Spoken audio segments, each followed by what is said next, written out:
اور پھر آقا نے روتے روتے فرمایا کاش آج میری ماں زندہ ہوتی اور میں لوگوں کو نماز شب پڑھا رہا ہوتا اور اس میں سورہ فاتحہ کی تلاوت کر رہا ہوتا، پھر میری ماں کو میرے ساتھ کوئی کام یاد آ جاتا، میری ماں دروازے کی چلمن کو سرکا کے کہتی ابنی محمد، میرے بیٹے محمد میری بات سنو۔ فرمایا لوگو میں اپنی نماز توڑ کے پہلے ماں کی بات کو سن لیتا۔ یہ ماں ہے جس کی محبت کو مصطفیٰ کریم نے بھی محسوس کیا ہے۔ اونچی مسندوں پہ بیٹھنے کا وہ مزہ نہیں جو ماں کے قدموں میں بیٹھنے کا مزہ ہے۔ اور وہ کیا کہا تھا خورشید گیلانی نے، وہ کہتا ہے کہ 5 اسٹار ہوٹلوں میں کھانا کھانے میں وہ لطف کہاں جو چولہے پہ پاس بیٹھ کے ماں کے ہاتھوں سے پکی ہوئی چپاتیاں کھانے میں مزہ ہے، اور عالی جناب حضرت صاحب اور اعلیٰ اور بھاری اور بھرکم لفظ سننے میں اور گارڈ آف آنر کا معائنہ کرنے میں وہ لذت کہاں ہے جو ماں کے اوئے ببلو کہنے کے اندر رکھا گیا ہے۔ ماں جب بولتی ہے تو اس کے لہجے میں جبریل بولتا ہے، ماں جب مسکرا کے دیکھ لیتی ہے تو لگتا ہے جنت کی ساری کلیاں کھل اٹھی ہیں۔ ایک شخص نے سین حرم میں اپنی ماں کو اپنے کندھوں پہ سوار کرا کے طواف کروایا اور پھر حضور کی خدمت کے پاس میں حاضر ہوا، عرض کی حضور میں نے کہ اپنی ماں کا حق ادا کر دیا ہے، کہا تو اس کی ایک مسکراہٹ کا بدل نہیں دے سکا۔ ماں جب مسکراتی ہے تو اس کے لہجے میں اتنی مٹھاس ہوتی ہے، میں کہتا ہوں ساری دنیا کے شہد نچوڑ دیے جائیں اتنی محبت پیدا نہیں ہوتی جتنی محبت ماں کے لہجے میں ہے۔ جب وہ بیٹے کو اوے ببلو اوے مٹھو کہہ کے پکارتی ہے، اوے بیٹا کہہ کے پکارتی ہے، آواز دیتی ہے، تو ماں کے لہجے کے اندر وہ رس گل رہا ہوتا ہے کہ حوریں بھی آفرین آفرین کر رہی ہوتی ہیں۔ ماں کے بے ادب ہاتھ جوڑ کے ماں سے معافی مانگ لیں، باپ کے گستاخ ہاتھ جوڑ کے باپ سے معافی مانگ لے، یہ سرمایہ زندگی میں نہیں ملے گا۔ عموماً قدر نعمت زوال نعمت کے بعد ہوتی ہے۔ آؤ ماں باپ کی قدر کو پہچانیں اور اللہ کی رحمتوں کو لوٹیں۔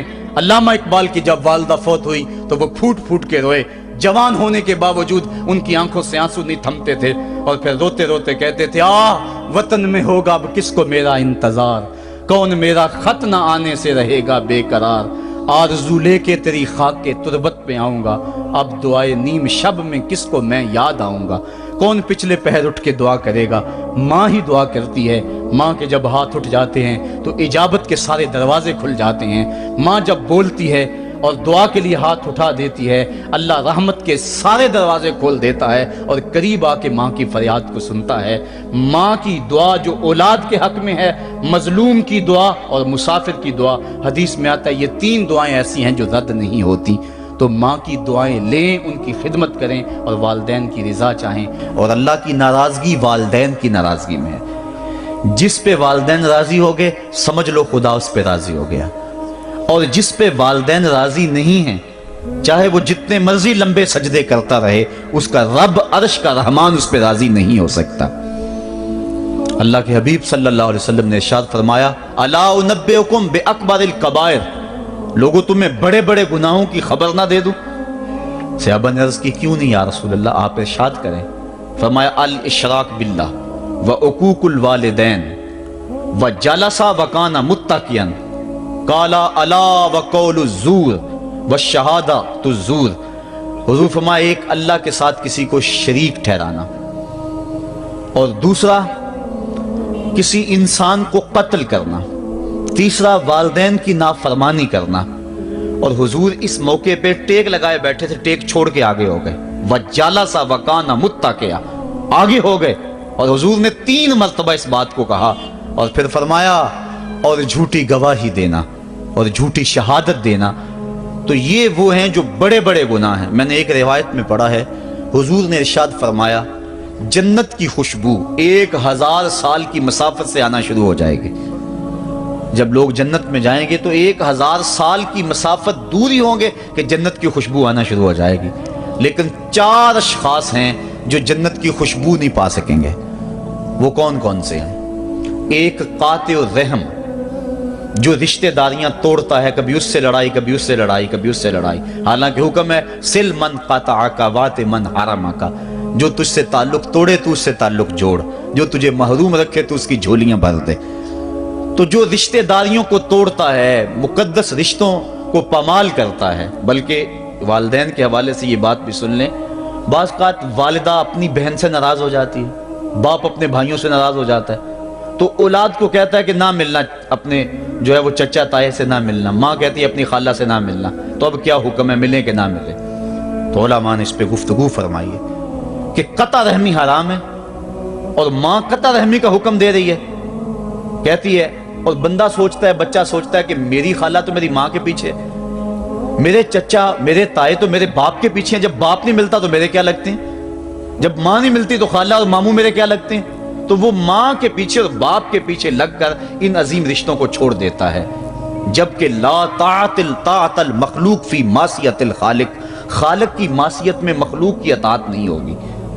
تو جو یہ چیزیں ہیں قطع رحمی نہیں کی جائے گی۔ علماء نے یہاں طریقہ یہ بیان کیا ہے کہ والدین سے چوری ملے تاکہ ان کا بھی دل نہ دکھے لیکن ان سے تعلق نہ توڑے، چونکہ قطع رحمی کے زمرے میں نہ آئے۔ تو 4 اشخاص ہیں قیامت کے دن جو جنت کی خوشبو بھی نہیں پائیں گے، ان میں سے قطع رحمی کرنے والا، دوسرا بوڑھا زانی، اور تیسرا تکبر کی وجہ سے ٹخنوں سے نیچے شلوار لٹکانے والا، اور چوتھا والدین کی نافرمانی کرنے والا۔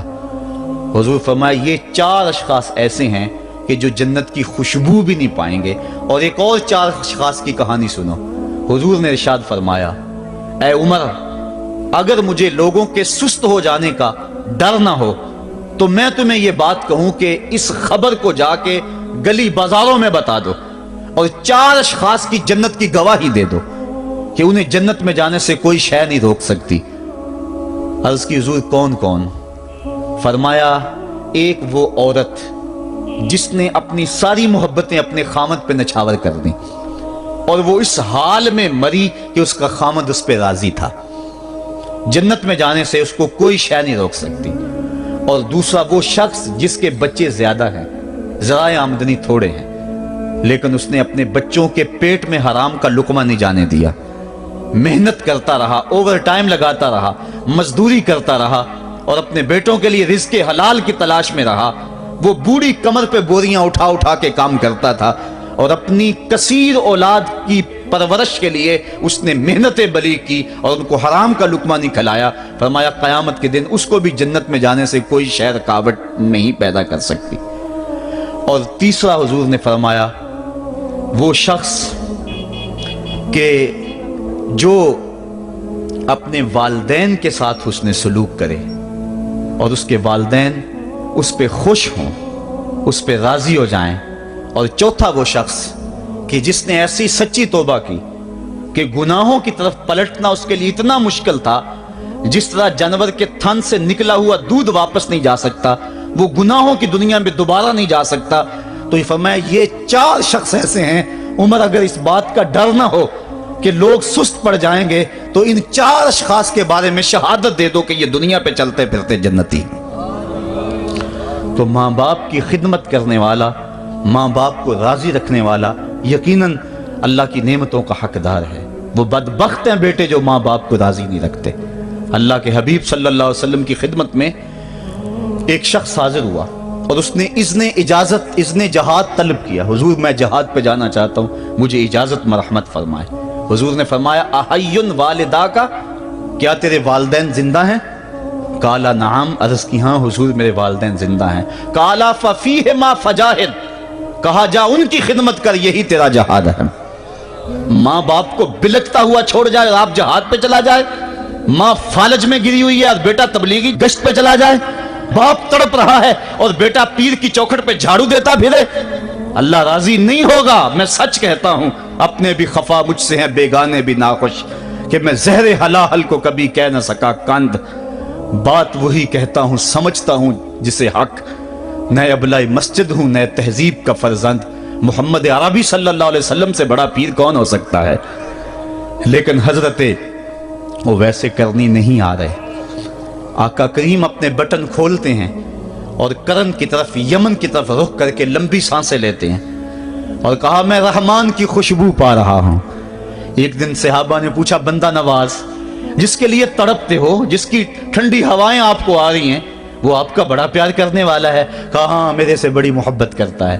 تو کہا پھر اتنی محبت کرتا ہے تو یمن تو دور نہیں ہے، بلال حبش سے آ گیا، سلمان فارس سے آ گیا، سہیب روم سے آ گیا، اور وہ یہاں یمن سے نہیں آ سکا؟ فرمایا اس کی بوڑھی اور نابینا ماں ہے جس کی خدمت اس کو نہیں آنے دیتی۔ اللہ اکبر۔ اب حضرت اویس کرنی نہیں آئے لیکن خیر التابعین کہلائے، آئے نہیں لیکن حضور ان کی یاد میں تڑپ رہے ہیں۔ اللہ، بلکہ حضور نے فرمایا کہ کوئی جائے اویس بن عامر کو ملے، اور جب ملے تو اس کو کہنا میری امت کی بخشش کی دعا کرے۔ جو ماں باپ کی خدمت کرتا ہے اس سے ثابت ہوا اس کی دعائیں قبول ہوتی ہیں۔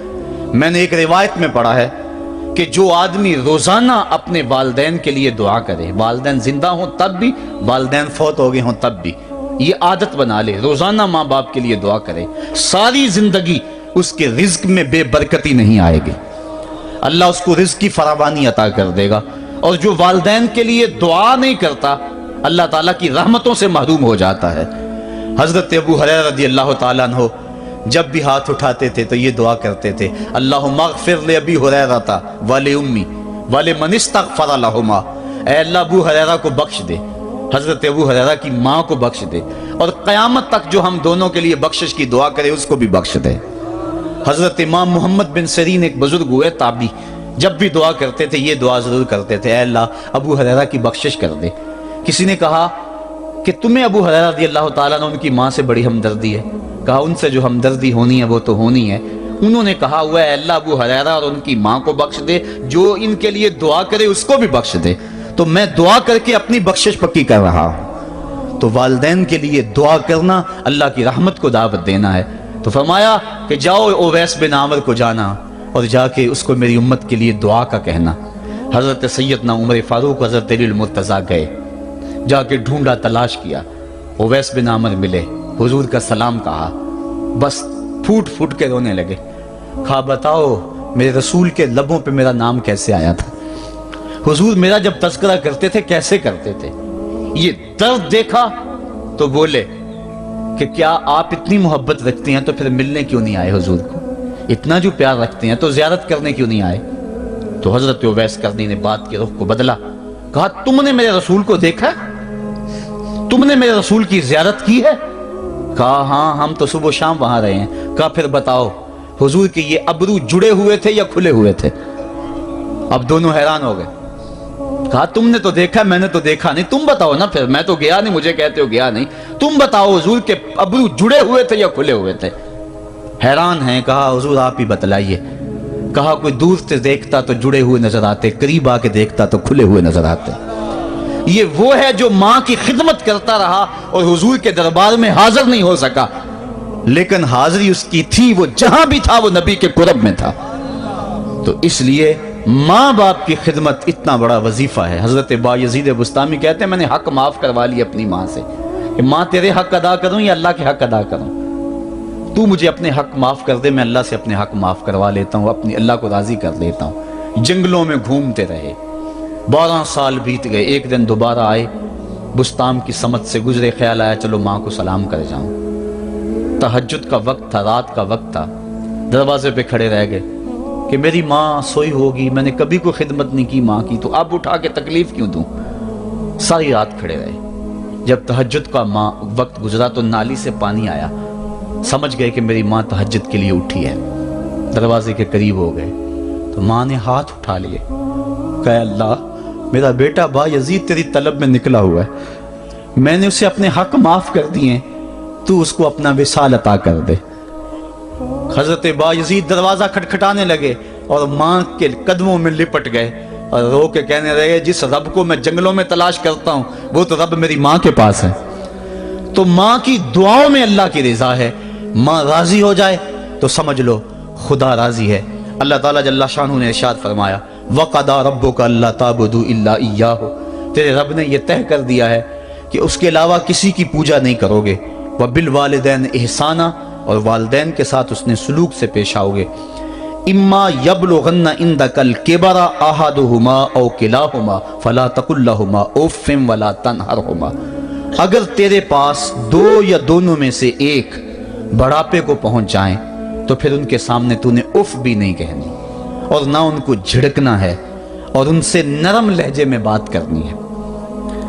جب ماں باپ جوان ہوں، بچوں کی ضروریات پوری کر رہے ہیں، ان کے تعلیمی اخراجات اور ان کے معاشی سارے معاملات درست کر رہے ہوں، تو اس وقت تو والدین کی بچے تعظیم کرتے ہی ہیں۔ امتحان اس وقت شروع ہوتا ہے جب ماں باپ بوڑھے ہو جاتے ہیں اور چلنے پھرنے کی سخت بھی نہیں رہتی، صرف سانس کی ایک ڈوری لٹکی رہتی ہے، اور جس طرح بچہ اپنے بدن سے مکھی بھی نہیں اڑا سکتا تھا، اب یہ حالت ماں باپ پر آ گئی اور بچے کی طرح مزاج چڑچڑا ہو گیا۔ زمانے کے حالات بدل گئے، لیکن ماں باپ کی وہ پرانی روش ہے، وہ اسی انداز میں اسی ڈگر میں بات کرتا ہے۔ یہ آزمائش کے دن ہیں، یہ امتحان کے دن ہے، اب دیکھنا ہے والدین کی اس وقت تعظیم کون کرتا ہے۔ فرمایا اما یبلغن عندک الکبر، اگر تیرے پاس وہ بڑھاپے کو پہنچ جائیں، دونوں پہنچ جائیں، یا تیری خوش قسمتی کہ دونوں میں سے ایک پہنچ جائیں یا دونوں پہنچ جائیں، تو پھر ان کی تو نے تعظیم کرنی ہے۔ کیا کیسے تعظیم کرنی ہے؟ فلا تقل لہما اف، تو نے ان کو اف بھی نہیں کہنا۔ حضرت امام فخر الدین رازی کے حوالے سے میں آج ہی صبح یا گزشتہ شب اف کی تشریحات دیکھ رہا تھا، انہوں نے 12-13 اقوال بیان کیے ہیں، لیکن 2 قول فرماتے ہیں۔ اف یہ ہے کہ انسان کے بدن کے اوپر جو شفاف رہتا ہو، صاف رہتا ہو، مٹی پڑ جائے، ریت کا ذرہ پڑ جائے تو اس کو پھونک مار کے اس کو ہٹاتا ہے، تو وہ پھونک سے جو آواز پیدا ہوتی ہے اس کو عربی میں اف کہتے ہیں۔ تو پھر اف ہر اس چیز کے لیے منقول ہو گیا جو ناپسندیدہ ہے۔ ایک تو قول یہ ہے کہ والدین کے سامنے اس احتیاط سے رہو۔ دوسری بات آپ فرماتے ہیں اف کا مفہوم یہ ہے کہ جب ماں باپ بوڑھے ہو جائیں تو بول و براز چارپائی پہ نکل جاتا ہے اور انسان ان کو اٹھا کے ان کی خدمت کرتا ہے، صفائی کرتا ہے، کپڑے بدلتا ہے۔ انسان کی طبیعت میں جو فطری نفاست ہے اس کے تحت اس کو ماں باپ سے جو مکروہ اور ناپسندیدہ بو آتی ہے اس سے وہ بچنا چاہتا ہے۔ وہ نفرت ماں باپ سے نہیں ہوتی، وہ نفرت اس بدبو سے ہوتی ہے جو ماں باپ کے بدن سے یا چارپائی سے یا کپڑوں سے اٹھ رہی ہے۔ تو بندہ اپنے جو ہے وہ ناک پہ کپڑا رکھ لیتا ہے اس بدبو سے بچنے کے لیے۔ تو اف کے مفہوم کو بیان کرتے ہوئے حضرت امام رازی کہتے ہیں کہ انسان کو اس بات سے بھی روکا گیا ہے کہ تو اپنے ناک پہ کپڑا رکھ کے اگر ان کو صفائی کر رہا ہوگا تو ماں باپ کے نازک دل پہ کہیں یہ بوجھ نہ آ جائے کہ میرا بیٹا مجھ سے نفرت کر رہا ہے۔ اس لیے والدین کی تعظیم کا عالم یہ ہے کہ تو کھلے ناک سے ان کی خدمت کرے اور وہ بدبو سہتا رہے اور اپنے ناک کے اوپر کپڑا بھی نہ رکھے کہ تیرے ماں اور تیرے باپ کے دل کے اندر اتنا خلال اور ملال بھی پیدا نہ ہو۔ یہ ہے اف کا زمرہ۔ حضرت امام حسن رضی اللہ تعالیٰ عنہ نے ساری زندگی اپنی والدہ حضرت فاطمہ زہرا کے ساتھ بیٹھ کے کھانا نہیں کھایا تھا۔ ایک دن حضرت سیدہ فاطمہ نے فرمایا کہ بیٹا میرا جی چاہتا ہے کہ میرے ساتھ تم بیٹھ کے کھانا کھاؤ، لیکن تم نے کبھی بھی میرے ساتھ بیٹھ کے کھانا نہیں کھایا، کیا وجہ ہے اس کی؟ تو حضرت امام حسن فرمانے لگے، عرض کرنے لگے امی میں اس ڈر سے آپ کے پاس بیٹھ کے کھانا نہیں کھاتا کہ کہیں کسی لقمے کی طرف آپ کی نظر بڑھ جائے اور میں عدم آگہی کی وجہ سے اپنے ہاتھ کو اس لقمے پہ ڈال لوں اور نہ جان سکوں کہ اس لقمے کو اٹھانے کا ارادہ میری ماں کے دل میں پیدا ہو چکا ہے اور میں اللہ کی رحمتوں سے محروم ہو جاؤں، اس ڈر سے میں آپ کے ساتھ بیٹھ کے کھانا نہیں کھایا کرتا۔ یعنی ماں باپ کی تعظیم کا عالم یہ ہے، اف تک نہ کہو۔ حضرت سعید بن المسیب رضی اللہ تعالی عنہ جلیل القدر تابعی ہیں، وہ فرماتے ہیں کہ والدین کے سامنے بیٹے کی حالت کیا ہونی چاہیے۔ وہ فرماتے ہیں جس طرح بھاگا ہوا غلام پکڑا جائے اور اس کو پکڑ کے جو ہے وہ آقا کے سامنے پیش کر دیا جائے، تو اس بھاگے ہوئے غلام کو پکڑ کے جب آقا کے سامنے پیش کر دیا جائے تو جو حالت اس غلام کی ہوتی ہے بیٹے کی حالت یہ ماں باپ کے سامنے ہونی چاہیے۔ اب ان بیٹوں کو سوچنا چاہیے جو اپنے ماں باپ کو دقیانوسی کا تانا دیتے ہیں اور سمجھتے ہیں یہ اولڈ فیشن ہے، انہیں کیا پتا زمانہ کہاں چلا گیا ہے، اور ان کے فیصلوں کو مسترد کرتے ہیں۔ علماء نے اس بات کو تفصیل کے ساتھ بیان کیا ہے کہ شریعت کے جو قطعی ضابطے ہیں ان ضابطوں اور ان قوانین کو اور ان معاملات میں تو والدین کی فرما برداری نہیں ہوگی اللہ کی اگر معصیت ہوتی ہو، لیکن جو معاملے شک والے ہیں وہاں ماں باپ کے قول کو ترجیح دی جائے۔ تو فرمایا ان کے سامنے اف بھی نہیں کہنی، وَقُلْ لَهُمَا قَوْلًا كَرِيمًا، اور ان سے نرم لہجے میں بات کرنی ہے۔ وَاخْفِضْ لَهُمَا جَنَاحَ الذُّلِّ مِنَ الرَّحْمَةِ، اور ان سے بات اور ان کے لیے اپنے بازو بچھا لینے ہیں نرم دلی کی وجہ سے، نرمی کی وجہ سے۔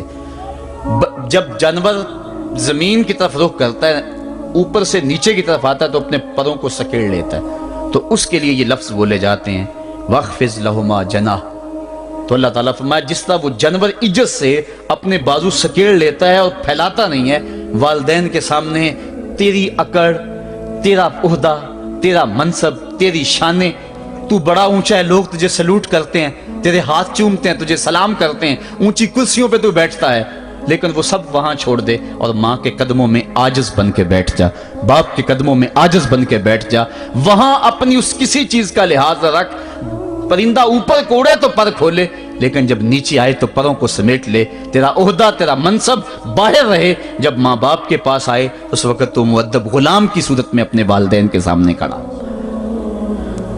وَقُلْ رَبِّ ارْحَمْهُمَا كَمَا رَبَّيَانِ صَغِيرًا۔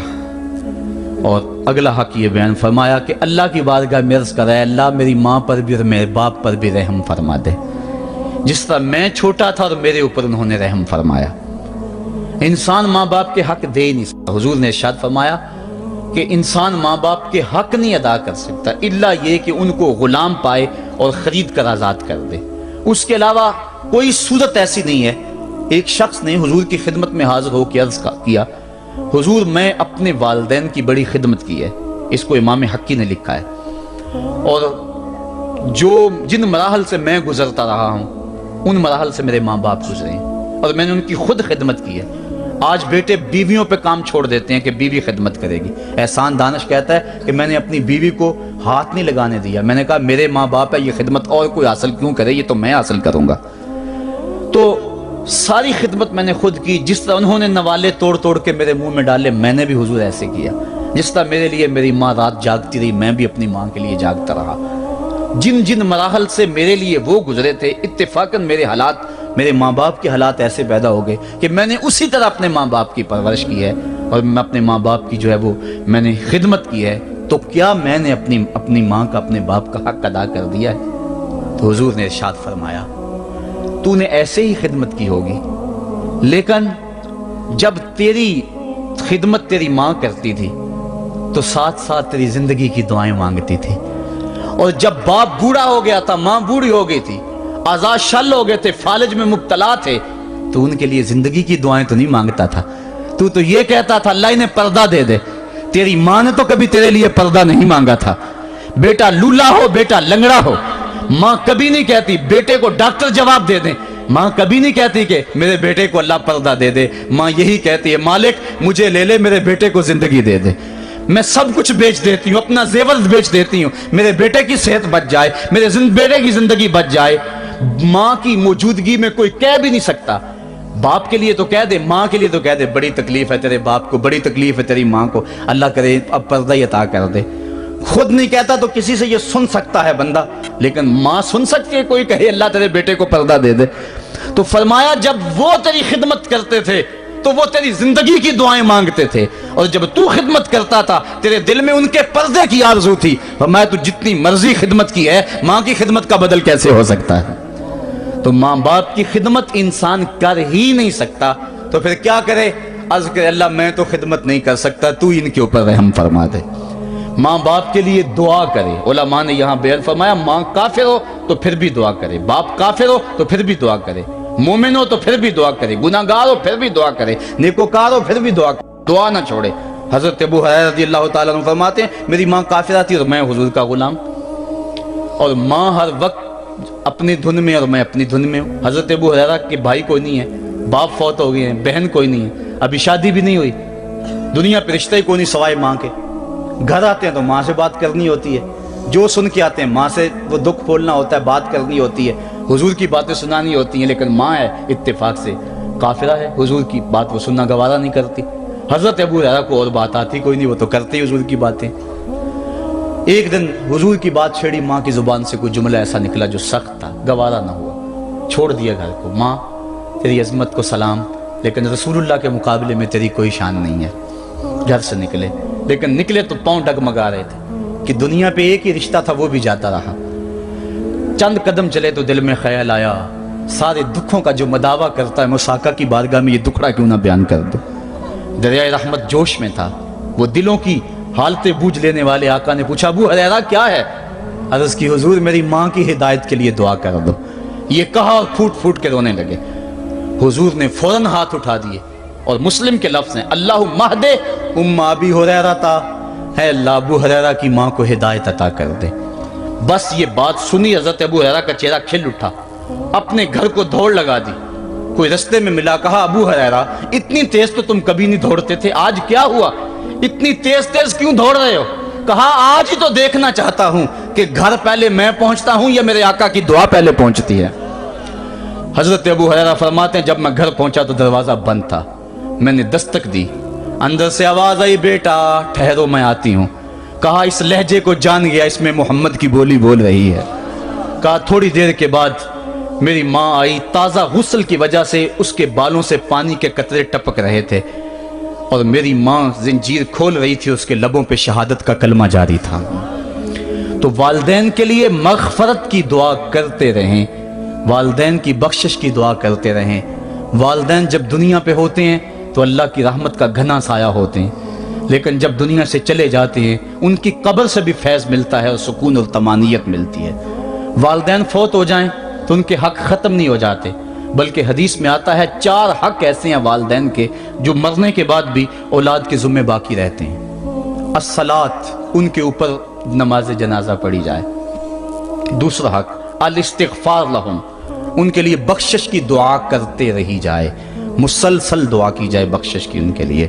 اور ایک روایت میں نے پڑھا ہے اگر کوئی بندہ اس کے والدین حالت ناراضگی میں فوت ہو گئے، والدین ناراض تھے، موقع نہ مل سکا منانے کا اور والدین فوت ہو گئے، تو حدیث میں آتا ہے کہ وہ کثرت کے ساتھ، ایک تو اپنی خالہ کے ساتھ، ماں اگر فوت ہوئی ہے تو باپ ہوئی ہے تو باپ کے بھائیوں کے ساتھ اس نے سلوک کرے، باپ خوش ہوگا۔ دوسرا کثرت کے ساتھ اپنے والد کے لیے استغفار، والدہ کے لیے استغفار کرتا رہے۔ جب کثرت سے استغفار ہوتا رہے گا تو اس کے والدین راضی ہوں گے، اللہ اس کے گناہ کو معاف فرما دے گا۔ دوسرا حق والدین کا یہ ہے استغفار لہم، ان کے لیے بخشش کی دعا کی جائے، حدیث میں آتے ہیں۔ تیسرا حق بر الاصدقاء، ماں کی سہیلیوں، بہنوں اور رشتہ داروں کے ساتھ، اور باپ کے دوستوں، بھائیوں اور رشتہ داروں کے ساتھ اس نے سلوک کیا جائے۔ اور چوتھا حق انجاز الوعد، وعدوں کو پورا کرنا، یعنی ماں نے یا باپ نے جو وعدے کیے ہوئے تھے، مسجد سے کوئی وعدہ تھا، مدرسے سے وعدہ تھا، کسی فلاحی تنظیم سے وعدہ تھا، کسی غریب سے اعانت کا وعدہ تھا، یا ان کا معمول تھا اعانت کرنے کا، تو جو ان کے معمولات ہیں اچھائی کے ان کو جاری رکھا جائے اور اس سلسلے کو باقی رکھا جائے۔ تو یہ 4 حق ایسے ہیں جو والدین کے مرنے کے بعد بھی اولاد کے ذمے باقی رہتے ہیں۔ والدین اللہ کی بہت بڑی نعمت ہیں، جب یہ سایہ سر سے اٹھ جاتا ہے تو پھر پتہ چلتا ہے کتنا گھنا سایہ تھا۔ صاحبو، جن کے والدین زندہ ہیں وہ ان کی زندگی کو غنیمت سمجھے، اور جن کے والدین کا گھنا سایہ ان کے سر سے اٹھ گیا ہے وہ ان کے لیے استغفار اور کثرت دعا سے ان کی رضا حاصل کرنے کی کوشش کریں۔ اللہ تعالیٰ نے والدین کی رضا میں ہی اپنی رضا کو چھپا کے رکھا ہوا ہے، اور یہ والدین اتنا بڑا سرمایہ ہے۔ میں آپ حیثیت کیا رکھتے ہیں؟ خود امام الانبیاء صلی اللہ علیہ وآلہ وسلم نے والدین کی آرزو کی ہے۔ حدیث میں آتا ہے، امام سیوطی نے اس کو الحابل الفتاوی میں لکھا ہے، امام حیثمی نے بھی اس کو کنز الاموال میں لکھا ہے۔ ایک دن حضور نماز عشاء پڑھانے آئے، نماز عشاء پڑھانے کے لیے مصلی پہ کھڑے ہوئے، تا حد نظر صحابہ تھے، حضور کو دیکھ کر ادب سے کھڑے ہو گئے، بس آنکھیں چھلکنے لگی۔ پھر حضور نے روتے روتے کہا لو ادرکت والدی او احدہما، کاش آج میرے ماں باپ زندہ ہوتے یا ان میں سے کوئی ایک ہی زندہ ہوتا۔ انسان نے دکھوں کی زندگی گزاری ہو، بعد میں اللہ خوشحالیاں دے دے، تو انسان آرزو کرتا ہے کہ کاش آج میرے ماں باپ زندہ ہوتے، میرے دکھوں بڑا دور دیکھا تھا، آج سر پہ عزتوں کی سجی ہوئی دستار بھی دیکھتے، میری غربت دیکھی تھی، دولت کی ریل پیل بھی دیکھتے، میرے گھر میں پریشانیاں دیکھی تھی، میرے گھر کے آنگن میں محبتوں کے کھلے ہوئے گلاب بھی دیکھتے۔ آرزو کرتا ہے، تمنا کرتا ہے۔ اللہ کے حبیب صلی اللہ علیہ وسلم کے والد اس وقت انتقال کر گئے تھے جب حضور شکم مادر میں تھے، والدہ اس وقت انتقال کر گئی جب عمر 6 سال تھی۔ ابوا کی ریت کے ٹیلے ہیں، مدینہ المنورہ سے واپسی ہے، حضرت آمنہ، حضرت ام ایمن اور حضور، 3 نفوس پہ مشتمل یہ قافلہ ہے، 2 اونٹ ہیں۔ حضرت آمنہ کو بخار ہو گیا، جان گئی کہ یہ میرا بخار جان لیوا ثابت ہوگا۔ ام ایمن کو بلایا، حضور کا ہاتھ پکڑ کے ان کے ہاتھ میں دیتے ہوئے کہا، ام ایمن میرے اس بیٹے کو بحفاظت امیر قریش عبد المطلب تک پہنچا دینا۔ اور پھر اپنے بیٹے کو پاس بٹھایا، سر پہ ہاتھ رکھا، پیار کرنا چاہا اور کوئی باتیں کرنا چاہیں، لیکن ضبط کے سارے پیمانے ٹوٹ گئے، آنکھوں سے آنسو نکلنے لگے۔ بیوہ ماں نے جب اپنے در یتیم کے سر پہ ہاتھ رکھا تو پھر عرب کی ریت کے ذرے بھی رونے لگے۔ سیدہ آمنہ نے روتے ہوئے چند جملے کہے جو ابن حشام نے محفوظ کیے، کہا بیٹا ہر نئی چیز نے پرانی ہو جانا ہے اور ہر باقی نے فنا ہو جانا ہے، میں بھی جا رہی ہوں، وذکری باک لیکن میرا ذکر نہیں مٹے گا، وولدت تو تہرا اس لیے کہ تیرے جیسا پاکیزہ بیٹا چھوڑ کے جا رہی ہوں۔ جن ماؤں کے بیٹے اتنے اچھے ہوں ان ماؤں کا تذکرہ نہیں مٹا کرتا۔ یہ جملے کہے اس کے بعد حضرت آمنہ نے آنکھیں بند کر لیں۔ حضور علیہ السلام اپنی ماں کے جسد پہ پھوٹ پھوٹ کے روئے، ریت کے ٹیلے میں ماں کی تدفین کی، اوپر مٹی انڈھیل دی، آنسوں کا چھڑکاؤ کیا۔ آج ہو بھی کیا سکتا تھا، مدینہ تو رسول میں حضور کی والدہ فوت ہوتی تو آقا کریم کے لیے، ماں کے لیے کتنے صحابہ جنازے میں آتے، کتنے لوگوں کا ہجوم ہوتا، جنت سے فرشتے بھی پھول لے کر آتے، لیکن آج نہ کوئی جنازے میں شامل ہے۔ وہ کیا کسی نے کہا تجھے کن پھولوں سے ہم کفن دیں، تو جدا ہی ایسے موسموں میں ہوا جب درختوں کے ہاتھ پھولوں سے خالی تھے۔ حضور آنسوؤں کا چھڑکاؤ کیا اور ام ایمن کے ساتھ چمٹ کے بیٹھ گئے، اور حضرت ام ایمن نے جناب عبد المطلب تک پہنچایا، اور 8 سال کی عمر تھی کہ عبد المطلب رضی اللہ تعالیٰ عنہ کا بھی انتقال ہو گیا۔ ابن حشام نے لکھا ہے جب امیر قریش کا جنازہ اٹھا تو پورا مکہ امڈ آیا، اور ایک بچہ تھا جس کی عمر 8 سال ہوگی، وہ کبھی اس دیوار سے لگ کے روتا تھا، کبھی اس دیوار کے ساتھ لگ کے روتا تھا۔ پھر شاب ابی طالب کی سختیاں بھی جھیلی، عام الحزن کا غم بھی کاٹا، طائف کے بازاروں میں پتھر بھی کھائے، پتے کھا کھا کے بھی گزر اوقات ہوا، مکے کے بازاروں میں اجریاں بھی ڈالی جاتی رہیں، کھدے ہوئے گڑوں کا سامنا بھی کیا، بچھے ہوئے کانٹوں سے بھی گزرنا پڑا۔ لیکن آج وہ وقت ہے کہ اللہ نے حکم صادر کر دیا، پتھر مارنے والے سن لیں، کانٹے بچھانے والے سن لیں، راہ میں گڑھے کھودنے والے سن لیں، میرے نبی کی آواز سے اب تو آواز بھی اونچی نہ ہونے پائے۔ عمر کا سرمایہ ضائع کر دوں گا، تمہارے نامہ اعمال میں ایک نیکی بھی نہیں رہے گی۔ اگر نبی سے ملنا چاہتے ہو ڈائریکٹ نہ آ جاؤ، پہلے گھر جاؤ، پھر کوئی چیز لو، پھر بازار جاؤ، کوئی فقیر ڈھونڈو، اس کو صدقہ کرو، پھر میرے نبی کی چوکھٹ پہ آؤ، تمہیں پتہ چلے کس چوکھٹ پہ آ رہے ہیں۔ ادب کے ضابطے سکھائے، خبردار نبی کے دروازے پہ اونچی آوازیں نہ لگانا، بلکہ نبی کی چوکھٹ پہ آ کے بیٹھ جاؤ، نبی اپنی مرضی سے آئے تو اپنے دل کی حاجت کہہ لو۔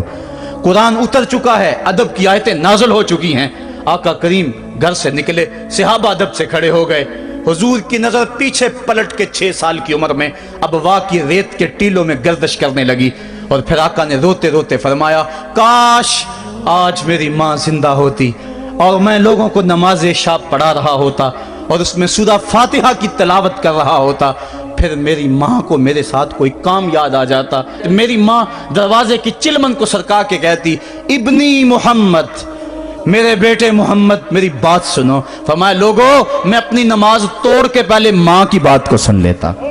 یہ ماں ہے جس کی محبت کو مصطفیٰ کریم نے بھی محسوس کیا ہے۔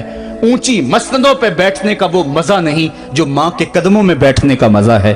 اور وہ کیا کہا تھا خورشید گیلانی نے، وہ کہتا ہے کہ 5 سٹار ہوٹلوں میں کھانا کھانے میں وہ لطف کہاں جو چولہے پہ پاس بیٹھ کے ماں کے ہاتھوں سے پکی ہوئی چپاتیاں کھانے میں مزہ ہے، اور عالی جناب حضرت صاحب اور اعلیٰ اور بھاری اور بھرکم لفظ سننے میں اور گارڈ آف آنر کا معائنہ کرنے میں وہ لذت کہاں ہے جو ماں کے اوئے ببلو کہنے کے اندر رکھا گیا ہے۔ ماں جب بولتی ہے تو اس کے لہجے میں جبریل بولتا ہے، ماں جب مسکرا کے دیکھ لیتی ہے تو لگتا ہے جنت کی ساری کلیاں کھل اٹھی ہیں۔ ایک شخص نے سین حرم میں اپنی ماں کو اپنے کندھوں پہ سوار کرا کے طواف کروایا اور پھر حضور کی خدمت کے پاس میں حاضر ہوا، عرض کی حضور میں نے کہ اپنی ماں کا حق ادا کر دیا ہے، کہا تو اس کی ایک مسکراہٹ کا بدل نہیں دے سکا۔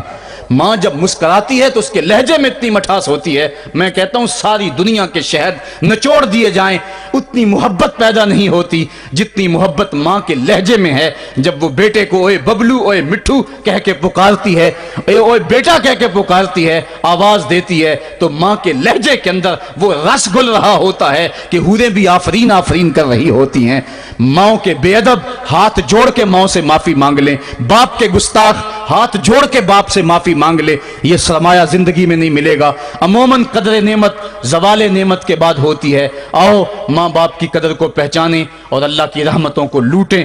علامہ اقبال کی جب والدہ فوت ہوئی تو وہ پھوٹ پھوٹ کے روئے، جوان ہونے کے باوجود ان کی آنکھوں سے آنسو نہیں تھمتے تھے، اور پھر روتے روتے کہتے تھے وطن میں ہوگا اب کس کو میرا انتظار، کون میرا خط نہ آنے سے رہے گا بے قرار، آرزو لے کے تیری خاک کے تربت پہ آؤں گا، اب دعائے نیم شب میں کس کو میں یاد آؤں گا، کون پچھلے پہر اٹھ کے دعا کرے گا، ماں ہی دعا کرتی ہے۔ ماں کے جب ہاتھ اٹھ جاتے ہیں تو اجابت کے سارے دروازے کھل جاتے ہیں۔ ماں جب بولتی ہے اور دعا کے لیے ہاتھ اٹھا دیتی ہے، اللہ رحمت کے سارے دروازے کھول دیتا ہے اور قریب آ کے ماں کی فریاد کو سنتا ہے۔ ماں کی دعا جو اولاد کے حق میں ہے، مظلوم کی دعا اور مسافر کی دعا، حدیث میں آتا ہے یہ 3 دعائیں ایسی ہیں جو رد نہیں ہوتی۔ تو ماں کی دعائیں لیں، ان کی خدمت کریں اور والدین کی رضا چاہیں۔ اللہ مجھے آپ کو توفیق عمل نصیب فرمائے۔ وآخر دعوانا الحمدللہ رب العالمین۔